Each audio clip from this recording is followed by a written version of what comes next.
I think there's a big opportunity, and some consumers will really like the iBuyer model, but I don't think it's for everybody and may not even be for most, right?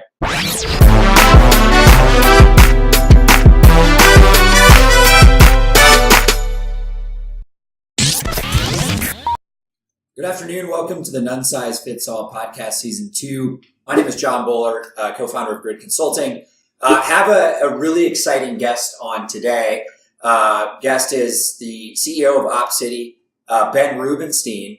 Have a couple of big things that we're going to talk about today and talk about what's going on in the new world with Ben. So Ben, welcome. Thanks for coming on. Yeah, thanks for having me, John. Good to talk to you guys. So what's the there's a couple of big pieces of news of late.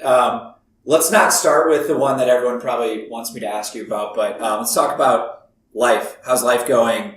Any big changes happened recently in your personal life? Personal life. Well, probably the biggest is my wife and I just had our first child. I have a daughter who was born a few months ago. She's 6 months now. So definitely adjusting to that. A lot's happened in this, calendar year. Moved to a new place, had a baby. This company has grown incredibly quickly, and then we'll talk about the acquisition there. And so it's been a wild year, but yeah, a really good one. Congrats. First off, what's been the biggest kind of eye-opening situation with having a kid? Like what's been the biggest surprise for you? You've had a lot of kind of kids as companies, but what's been the biggest surprise? Well, it's not all about you. It's not about you at all anymore. You're living on a very different schedule, but it's just so amazing. When we left the hospital, I said to my wife, I can't believe they let just anyone take one of these home. It's a lot of responsibility, but it's, every day she changes. The difference between a 1 week old and a 6 month old is insane. Just how much she's doing, how interactive she is. And I'm really looking forward to these next 6 months because a lot more is happening.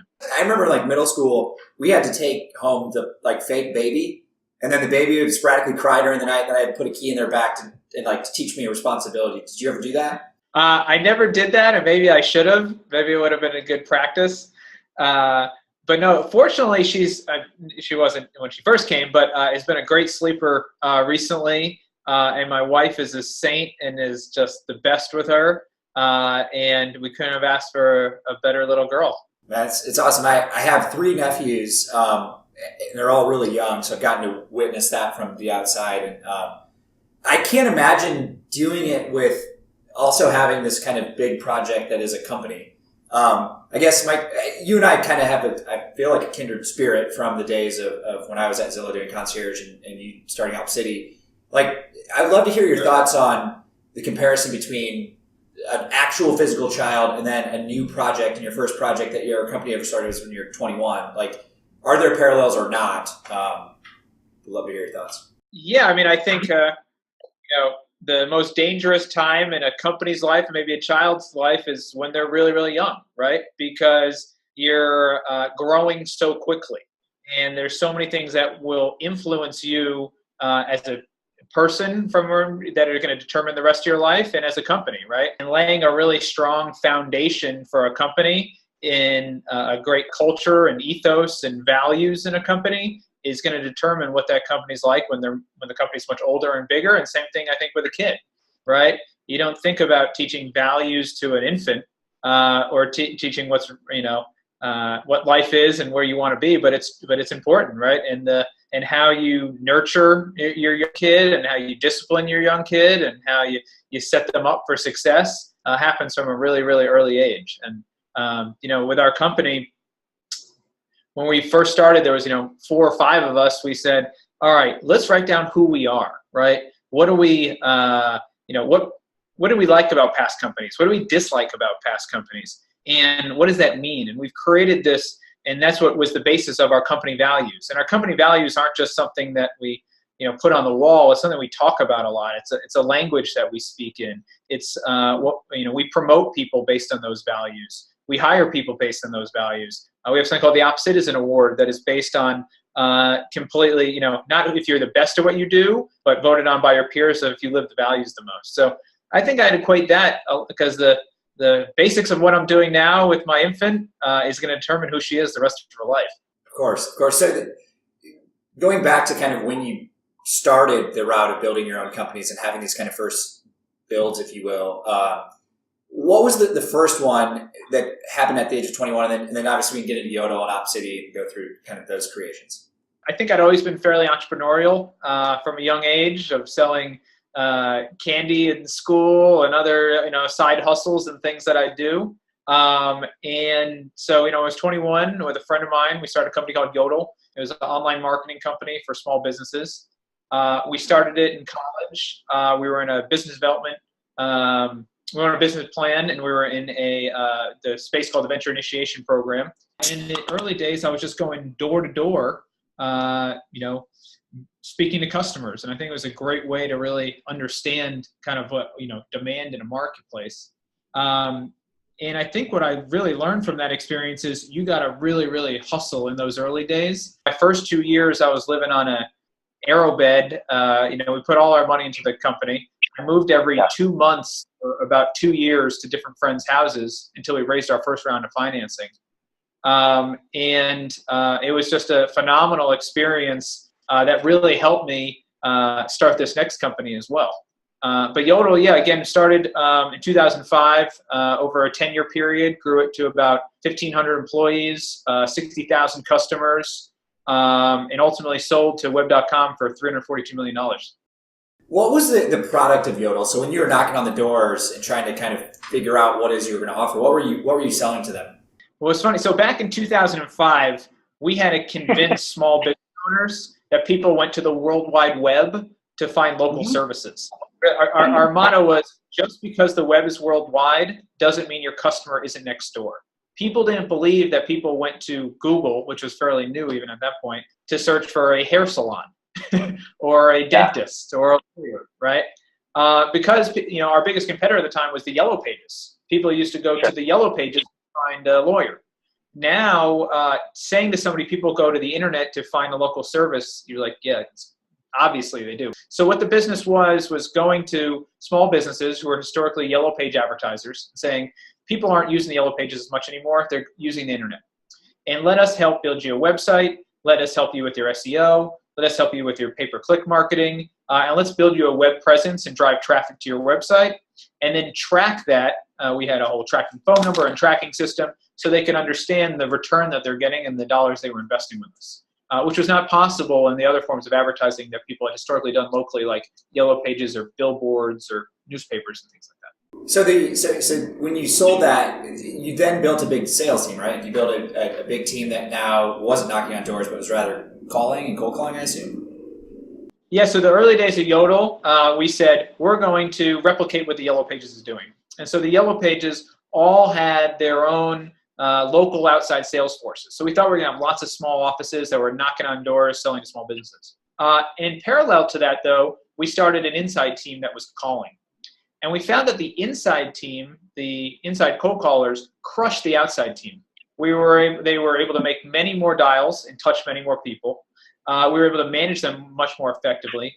And this was in the early days of WebEx and GoToMeeting. So we were able to show the same presentation online that historically you could only show in person before. And so we decided to pivot our business and say, all right, let's not have all these small outside sales centers. Let's have a few larger inside teams. And at that point, we opened up a big office in Charlotte, a big office in Scottsdale, and then later acquired a company in Austin, which became our largest sales and service site.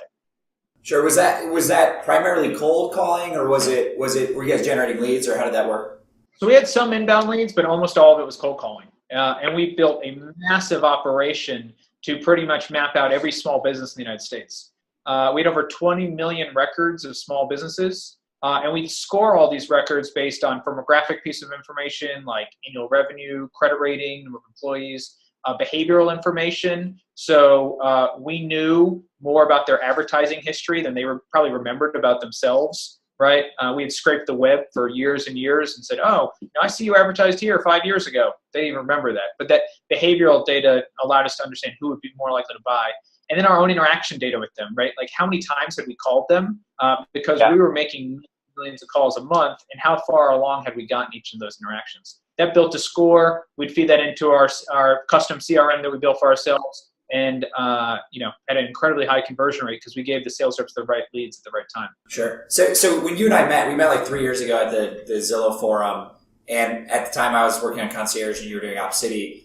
But I think like why there was like I remember the conversation that night. It was awesome, and it was about like the theology of inside sales and building big teams and using data to basically like really know where your efficiencies are won or lost. I guess I would love to hear you kind of freestyle on your approach to inside sales, specifically in the lead gen game, which is what you've done incredibly well with Opcity. Like, I guess, how do you go about thinking about big sets of data and operations and building these large teams? Because call centers are costly. And so how do you go about, improving the margins there? Yeah, I think a lot of people see call centers as easy to operate, right? Hire a bunch of people, put them on the phone. We actually go from the opposite and say, let's build a lot of tools and technology and then have the right people pull their levers, right? So at Opcity, much like at Yodle, we build our own big custom CRM. And this custom CRM does pretty much everything for the person on the phone, right? They don't have to figure out who to call or what to say or when to call them, right? So we are in the background pulling in all these leads, scoring these leads based on who's the best person to call at any given moment in time. And we've built a predictive dialer as well. So we are in real time dialing multiple people, and this is something our data science team works on. How many people do we have on it every time? What's the historic connect rate? So that we have, when we are dialing somebody, our sales rep is in essence a waiting room for a very short period of time, and then we're doing an auto connection. So the person on the other end of the phone has doesn't know that they're being called by multiple people, right? They just thought there was a person calling them right away. So it's a very seamless experience for both sides, but it's really technology is enabling all this. We've also built a dynamic scripting system. So the sales reps don't need to think about what to say, right? We've had this conversation millions of times, so we should know what to say by this point. We then serve up in real time while they're in our CRM the exact scripting. Depending on what the consumer says, there's different answers, and then it goes to the next scripting. And we can dynamically swap all of that at the same time. So again, I don't see it as a bunch of people making dials on the phone. I see it as a machine, a tool driving this process with some humans operating. How do you do that? So the hiring you guys have hired at Opcity, it's like 350 people in 2 years? Yeah, a little more. Yeah, we have almost 400 people now. And how many people are on the phone? Well, they're in different roles in the CSR capacity. It's about 250. Then we have a support team, so probably total on the phone, over 300. Got it. Okay. So like when I think about when I work with team leaders and brokers on this, part of the challenge is accountability and making sure that like everyone's getting the right follow-up and that the team members are doing the right things and actions, but then more importantly for the team leader to be tracking it in a really meaningful way. The difference between a team of 15 and a team of 300 people on the phone, I guess, what railguards do you put in place, or does your team put in place in order to make sure that things are running smoothly? So we put in a ton of process, right? And so you were saying you're worried about people following up. Here, they don't really have, it's just you hit start and you go to next, right? And we're all working off the same pool of leads, right? So nobody has to make a decision or a reminder, oh, I got to call that guy today, or oh, I got to call this guy today. It's all going to happen automatically through all the dials that we're making. And I think a lot of this is putting in the infrastructure to be able to scale, right? So having strong managers who are able to coach teams, having senior managers who've managed managers before. We've also built a huge system to gamify the entire process, right? So everything, all of our reps know right in front of them how much they're making. And this next dial, how much money that will make them. And how are they doing relative to their peers? It's a very competitive environment. And that competition is fun and it drives more actions. We have lots of contests and rewards. We have a really fun environment here that drives really healthy behavior and a great compliance with our process. We also have a whole quality team. So one thing you can do that could happen if you create a really competitive process and you're not tracking things properly is people could go off the rails or say things that they shouldn't. We have a quality team that monitors calls to make sure that everything is going well. And for those who don't do well and say the wrong things, we actually fine those people. But that money doesn't go back to the company. That money goes into a central pool. And the people who are doing the things the right way, they get access to that money. So, a lot of salespeople will say, oh, the guy next to me, he's lying. I'm going to have to lie if I'm going to be able to make any money. Here it's, oh, the guy next to me is lying. Well, I'm pretty much just going to get his money because, right, he's going to get fined and it's going to come to me because I'm saying the right thing.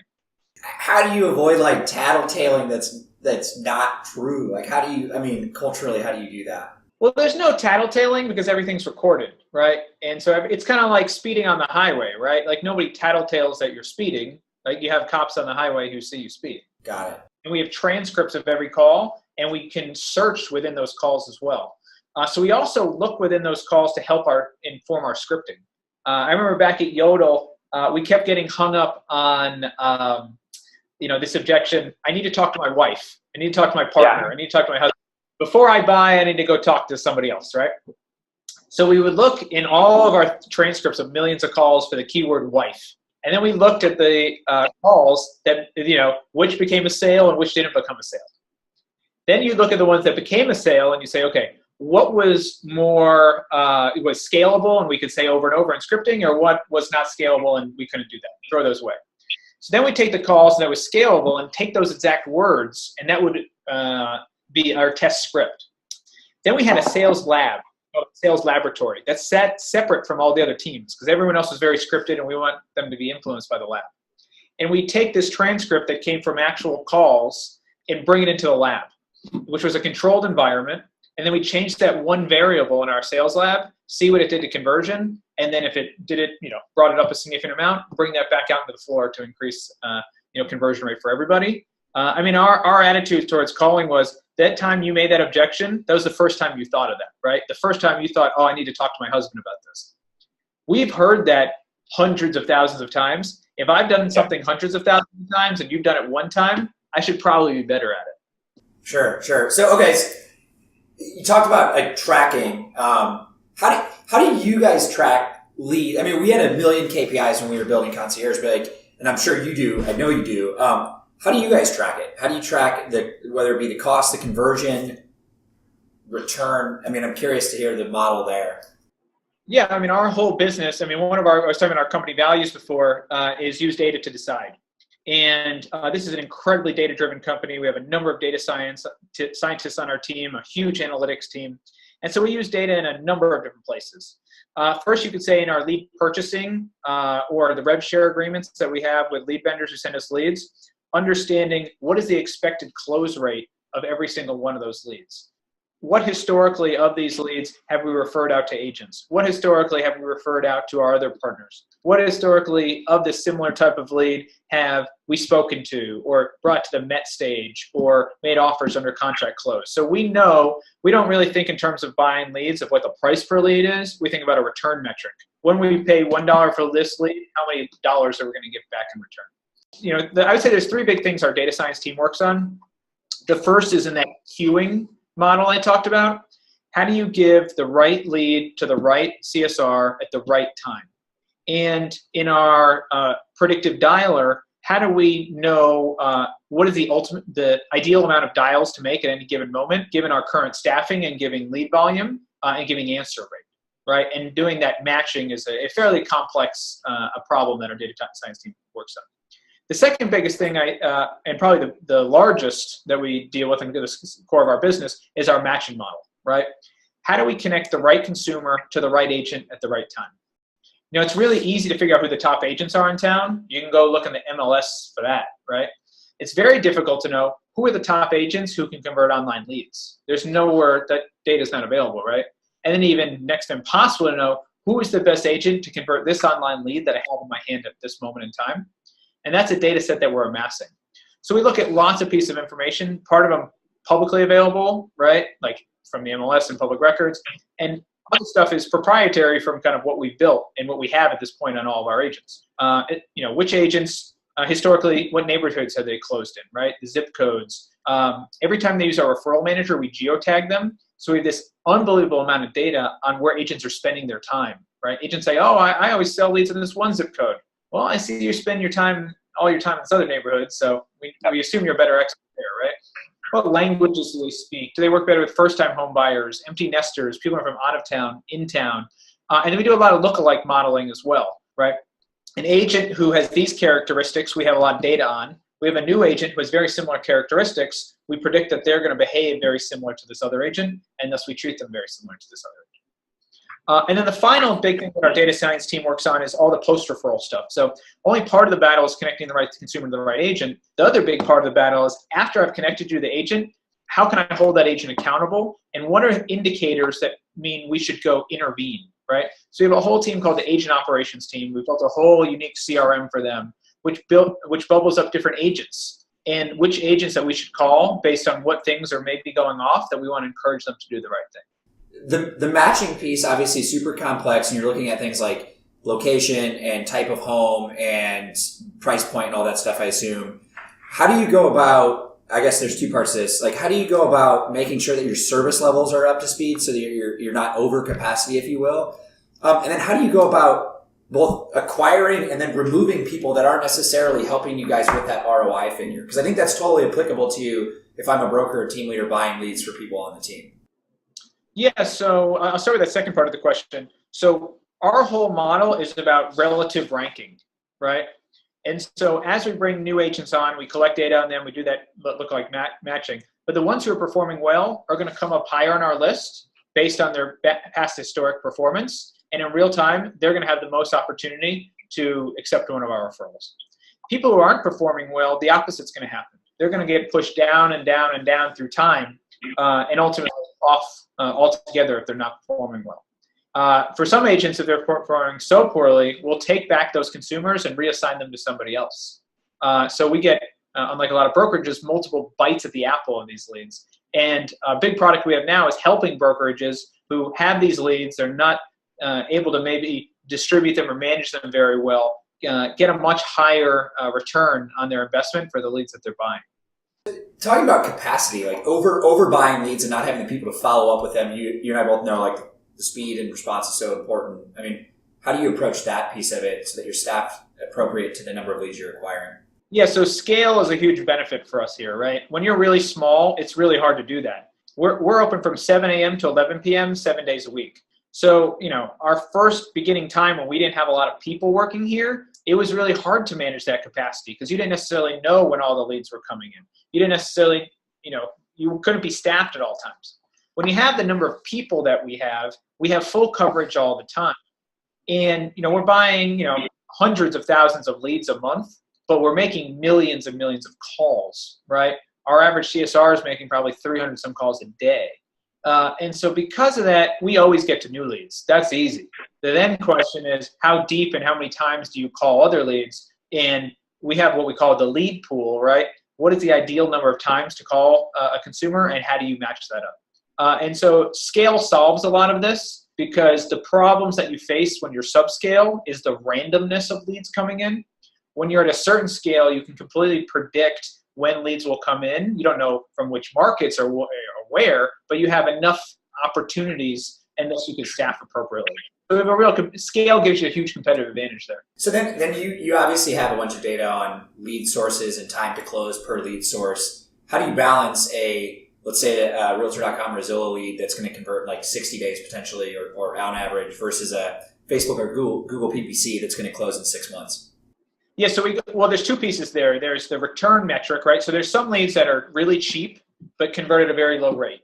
And then there's some leads that are more expensive but convert at a higher rate. And so how do you balance that? In a world where you don't have much capacity, you would always take the more expensive lead because you don't have the bandwidth to go through all of these. But in our world, we look at a return metric. So although this other lead might convert at a lower rate and we got to call it more times, it's still, because it's so cheap, economically better for us because we have the infrastructure here to buy that particular lead. And so that I think that's one of in our follow-up plan and the speed and everything else that we do is different by lead source, knowing each lead source has different not only conversion rates but time to close. To us, the average of the lead closing in 3 months versus 6 months, it doesn't really matter, right? At the scale that we're closing deals, we're really just trying to optimize return, not optimize speed of return. So if you were building a real estate team, you have a killer gig right now, but like if you were building a real estate team, how would you approach this? Because the thing I hear is I want the leads that convert quicker, and from what you just said, I totally agree with it. Like some leads that close 6 months, they're just far cheaper and economically I should still chase those. So how do you, I guess, what would you do knowing what you know about lead gen and lead incubation, lead conversion, if you were building a team from scratch? Well, I think, look, there's a reason why we're not all farmers in society, right? We don't need to grow our own food because there's massive organizations that grow food and then sell it to us for much cheaper than we could grow it for ourselves. And so if I were building my right, there's that. So I know you're doing that. Division of labor, right? Some people want to grow their own food in their house, but they're doing it not for economical reasons. They're doing it because it could be fun, right? I would think about division of labor, right? And if you have everyone doing the same thing, you're going to be not efficient. I mean, think about, Ford with the Model T completely changed cars, right?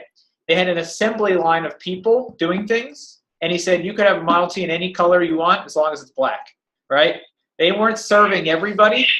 They weren't working everything. They had an assembly line of people, and man, were they efficient cranking things out. So if I was to start a team, I would say, how do I make the most efficient team possible, not maybe the most well-rounded team possible, right? You want a well-rounded team, not well-rounded individuals. You think about how like universities do admissions today. They're not looking for well-rounded people. They want a well-rounded class, right? Where they want the best violinist in the planet and the best football player in the planet, and then they have a well-rounded class. So I would look for what are my core competencies, right? Maybe I have the best closer on the planet or the best listing agent on the planet or the best buyer's agent on the planet, right? How do I get the best of all the different positions? And what do I outsource to someone who's going to be able to do this better than I can? Right? What are my competitive advantages and what aren't my competitive advantages, right? If you're badass and scale at building a call center, do it. If you're not, let someone like an Opcity do that piece of your business so you can focus on something else. If you're phenomenal at convincing people to list their homes, have that guy do that. But don't have that person waste their time on buyer leads. That's what pisses me off about my listing, my lead. If you have a listing, you're probably good at getting listings. But that doesn't necessarily mean you're going to be great at dealing with some random buyer's agent random buyer who might not even be a good fit for this listing. So I think people are oftentimes trying to be too well-rounded, and we should do kind of more division of labor. That's how you build a great team. Sure. So, okay, let's pivot. I want to go back to that because I want to hear about what pisses you off because that's always fun when it comes to lead gen. Let's talk about the acquisition in regards to kind of how you see things shaping out moving forward and speak whatever you can. How does this change Opcity or does it not change Opcity? And how do you think there'll be some big pivots or shifts in the way you guys are managing Opcity now? Yeah, well, so first and foremost, the deal has not officially closed. We have signed, but we're in this kind of in-between period right now. But it is public information. And man, I'm incredibly excited because I truly believe from everything we know and seen and what our business is, we are best in class at lead conversion, right? Nobody is taking the raw material, which is the online lead, and getting more value out of it in a higher close rate than we are. And we're phenomenal at that. But what we don't do, and has not been a core competency of our business, is lead generation, right? I think, and I talked to a bunch of entrepreneurs and other friends who start companies, the hardest thing for a startup to do is stay focused. The hardest thing for any business to do, because you got all these ideas and other things. I think one thing we did really well was focus maniacally on lead conversion and not really worry about lead generation, where some people try to tackle both. I'll go back to if I was a team, right? You can't do it all. You can't be the best lead generator, the best converter, the best of this, best. You're not going to be the best at everything, right? So know what you're best at. Coming together with Realtor, they're phenomenal lead generation. I mean, that brand has been around for 25 years. It's a gigantic consumer portal, and that's what they've put all their efforts into, being best in class at lead generation, being an amazing place for consumers. So coming together, we can bring the best of both worlds, right? Lead generation with lead conversion. And that's what I'm really excited about. Is it the way you guys get paid is through the deal closing, right? It's a referral fee on the lead because you guys generate the lead and then the agent pays you when it closes. So that's how Opcity gets paid. Realtor gets paid on selling leads to brokers and agents. And so we haven't figured a lot of this out yet. But a lot of what we've talked about is giving the opportunity and the option of the best in class and best of both worlds to brokers and agents, right? This feeling of choice, right? you're a big brokerage and you buy tons of leads and you have an amazing operation and you got that set up, cool, keep buying there. You're a big brokerage or team and you buy a lot of leads, but you're not converting them at a very high rate. Send them over to Opcity. Continue to buy them. Let us help convert those leads, screen them, give them to the right agents, or maybe pass them to agents in our network and give you a piece of the referral fee. That's called our BRLA product. Or you're a brokerage or an agent or a team and you don't have great cash flow. You don't want to buy online leads. You don't want to take that upfront risk. Let us take all the risk and only pay us on the close when the deal closes, on a transaction fee. Or referral fee, excuse me. So we now with Realtor.com have this big spectrum of choice that neither we had alone before or Realtor had before. So I was going to ask about this. Like one of the things that Zillow's doing is moving everyone into concierge, and some people like that and some don't, based on the idea of choice. Like, do you foresee a world where everything will go through Opcity, or do you foresee a world where they get a choice of who works the leads? I don't think everything. I think it's different than Zillow. I mean, I think I foresee a world where there's some scenarios where it makes a lot more sense for both the consumer and the agent to, work through the Opcity model. And I think there's other areas where it doesn't. And things are going very well for the consumer and the agent in the current Realtor model. A big problem in this industry, you're talking about what pisses me off, is everyone is forgetting where the money comes from. And the money comes from the consumer. There's only one person bringing money to this transaction, and that's the guy who's buying the house, right? And there's only one person maybe bringing a real asset to this transaction, and that's the person listing their home. But I think a lot of organizations are very obsessed with, what do I need to do to make this agent happy, or what do I need to do to make this other party happy? And I think if you focus on the consumer and what's best for the consumer, everything will work out after that, right? If it's best for the consumer to go through one model, if it's best for the consumer to have choice, it's best for the consumer for the broker to directly buy the lead. So I'm very open. I mean, again, we haven't even officially come together, and there's a lot of ideas on the table. But my guess is we'll never be all the way one way or the other. Nice. So on the customer satisfaction ratings, that was something we launched before leaving. Do you guys use a CSAT mechanism like the Uber or Lyft for the leads that you're working and then passing to an agent, or is that something like in the pipeline? Oh, 100%. So we use something called Nps Net Promoter Score. So what Net Promoter Score is, you ask, so we start with our brokerages, right? We said, you're an Opcity brokerage. On a scale of 1 to 10, 1 being the worst, 10 being the best, would you recommend Opcity to a friend, to another brokerage? The way Net Promoter Score works is all the 1s to 6s count as -1. 7 and 8s are 0s, and 9s and 10s, those are +1, right? And so you take all those scores and you add them together, and that's where you get your Net Promoter Score. We've seen across the board for our brokers, we have a +20 Net Promoter Score, which is phenomenal, right? There's lots of 9s and 10s and very few kind of 1s to 6s. And we talk about that a lot. And so now we're finding ways to have better Net Promoter Scores with agents and other parties. Now on the consumer, Opcity hasn't had a tremendous relationship with the consumer to date. I know Realtor has a very high Net Promoter Score with consumers on their portal and their experience there. We're going to start doing more to talk to the consumer throughout that journey to make sure they're happy. Today, a big part to input to our matching model is every time we make a connection between a consumer and an agent, we then follow up with that consumer afterwards and ask them to rate that agent. That rating feeds back into our matching model, and people who are treating their customers well and getting high ratings will be higher up, and people who are treating their customers poorly will get fewer referrals, if not turned off altogether. It's interesting to hear you say the thing about the consumer, and that's the one that's bringing the dollars to the table. What is the right model? Is it a cost per lead, or is it a referral model, or do neither of those actually matter? And the first person to figure out how to give the best scenario or experience for the consumer is going to win? Well, look, agents and companies should be compensated for helping this consumer, and I think the consumers happily will pay if they're getting a good service, right? So today, if you think about the consumer, they pay on transaction. And I think consumers like that, right? Like paying an agent up front where you may never buy a house, I think a lot of consumers wouldn't do that.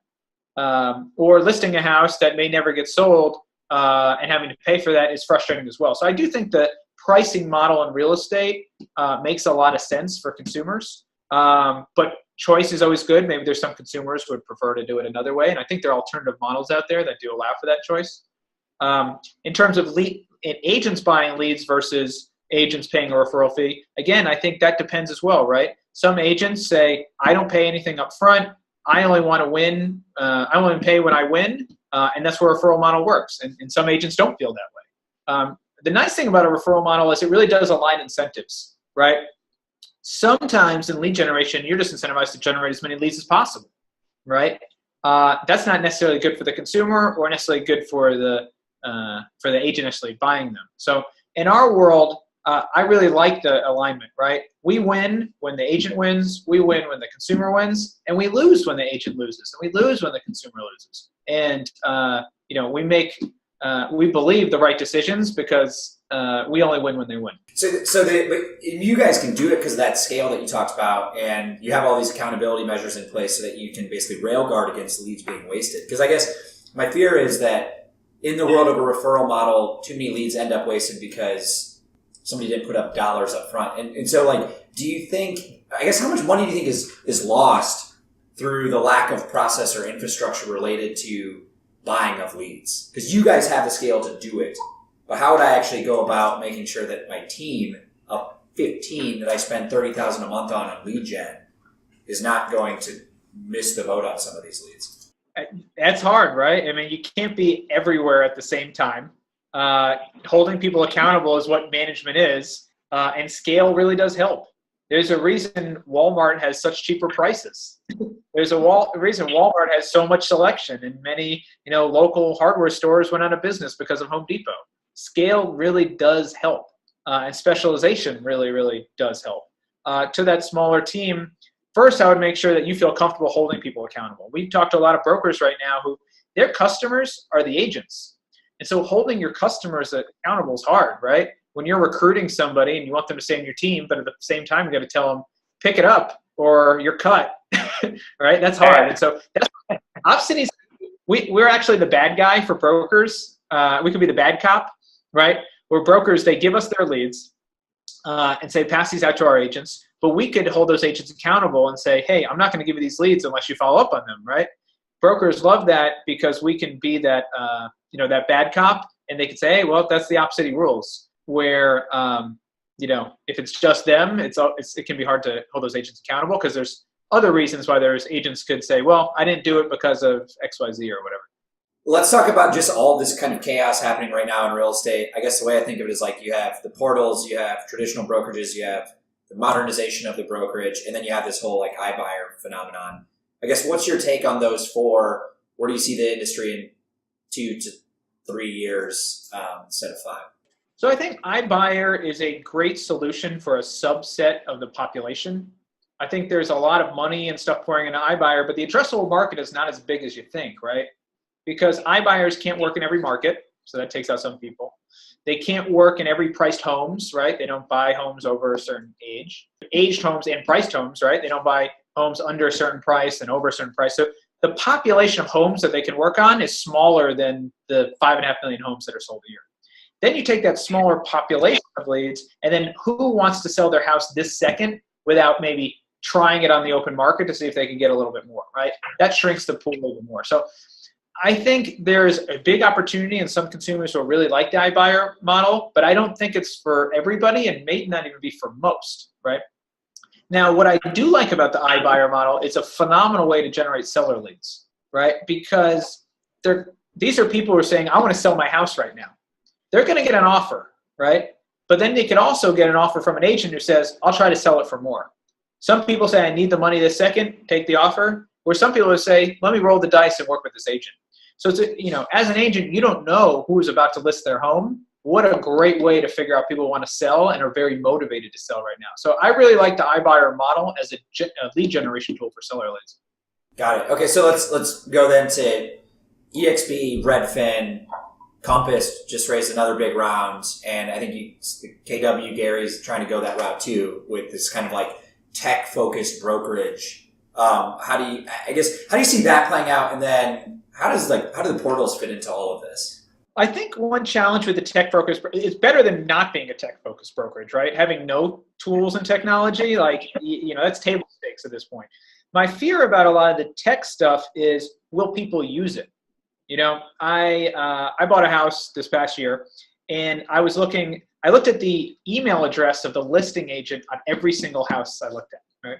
They were all at gmail.com, at AOL.com, at yahoo.com. And I realized not one of these listing agents is using their company email. I am positive email is not very technically sophisticated for your broker to offer you, right? So all these guys have the company email, they don't use it. I'm sure most of them have CRMs, right? They might not use it. And so why don't agents use the technology that they're provided? They're either lazy, or they don't trust their brokerage and want to give them that data. And so my fear, a lot of these tech-enabled brokers, they're going to build some awesome tools and technology, but will the agents utilize them to their fullest? And then if they're not utilized to their fullest, they invested all this money because they want to give these tools so they can have this data to use this data for other things. But data is not really good if you don't have good inputs. Data is not really good if people are not actually putting in that information, right? So you need some reason to do it. So our data is really strong because we have a great carrot and the stick, right? The carrot is update us on what's happening. We'll give you more referrals. Don't update us. Now I won't give you referrals. I'll take away the ones we have. So we have high fidelity of that data.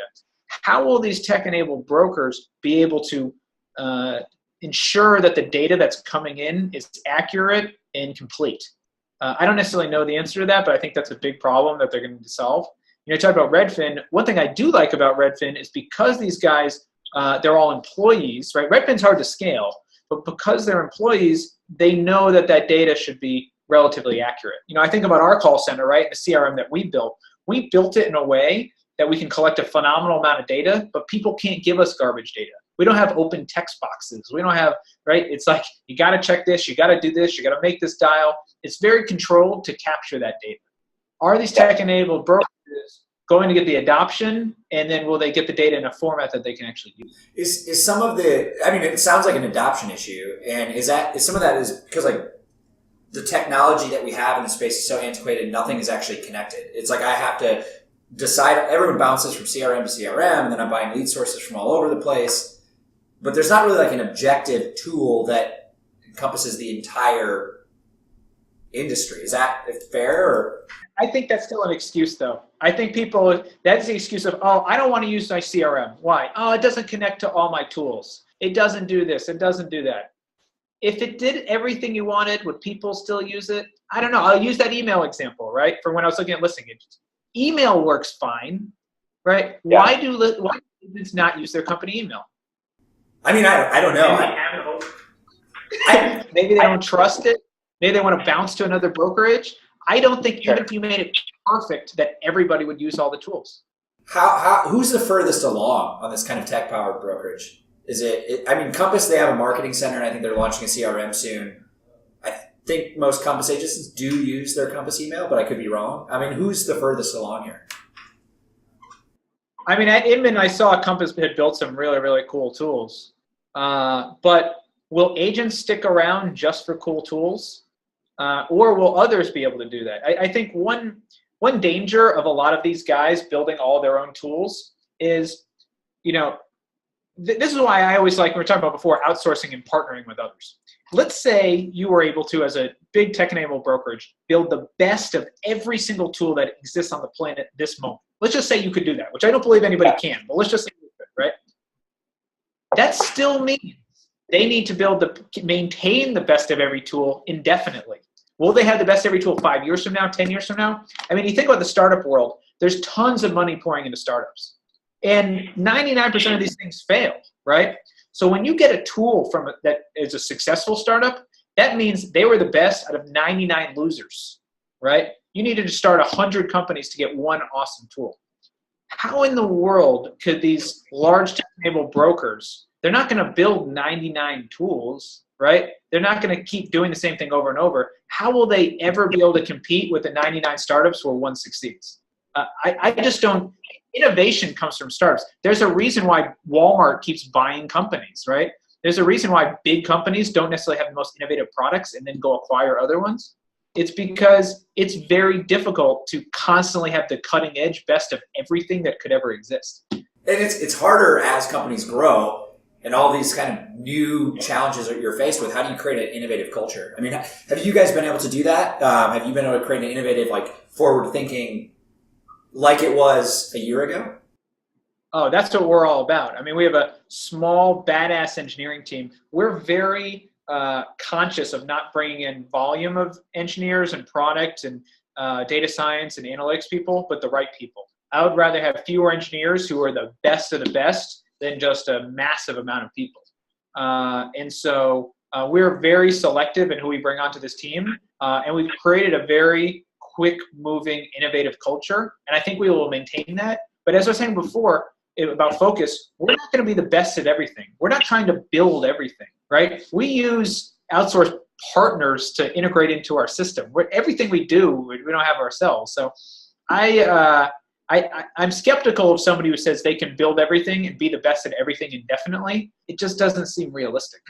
Where do you see the industry in 2 to 3 years? I talk to agents all day long, and this is like the thing. No one has a clue, but there are a lot of articles published about this is going to be what it looks like. But where do you see it? Well, look, there's 2 million people, I think, with the real estate license in the United States. I think over 1 million of them did less than 1 transaction last year, also known as 0 transactions, right? I think we have there's a lot of people in this space. It's kind of like I was saying something the other day. It's like if I went to a barber shop and 50% of the people there had never cut hair. You'd be like, this is crazy. How is that possible?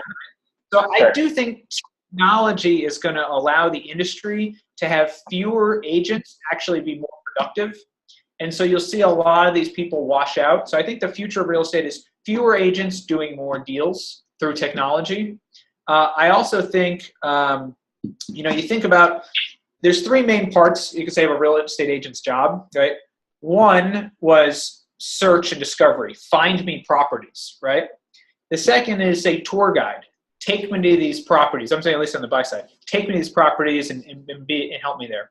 And the third is contract negotiation, other vendors, get this deal closed.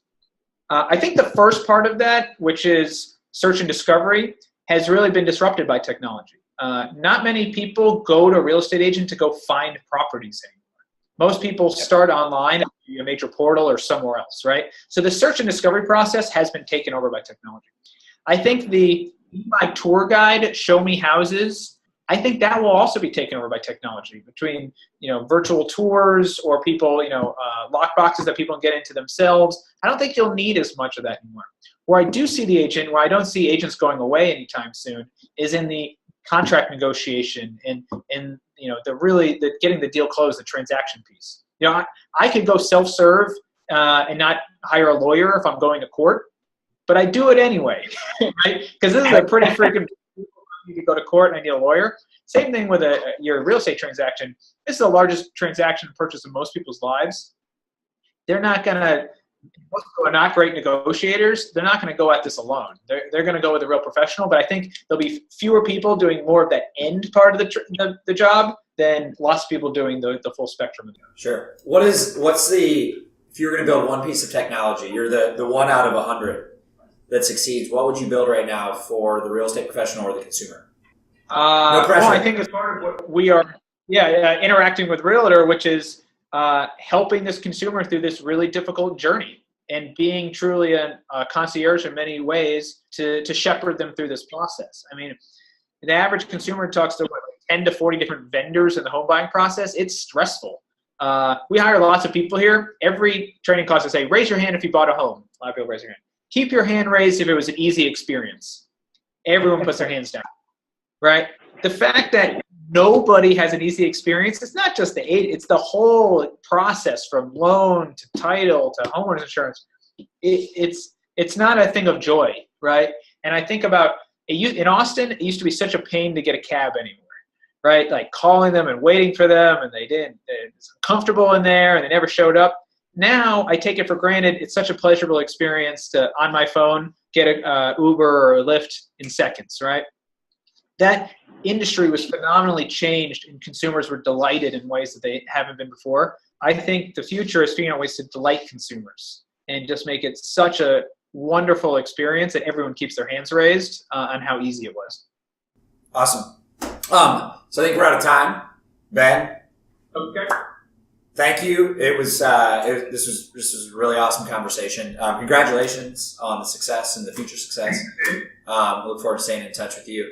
And that concludes our episode with Ben Rubenstein, CEO of Opcity. Appreciate it. Well, thanks for having me. It's been a lot of fun. For sure. Thanks, Ben.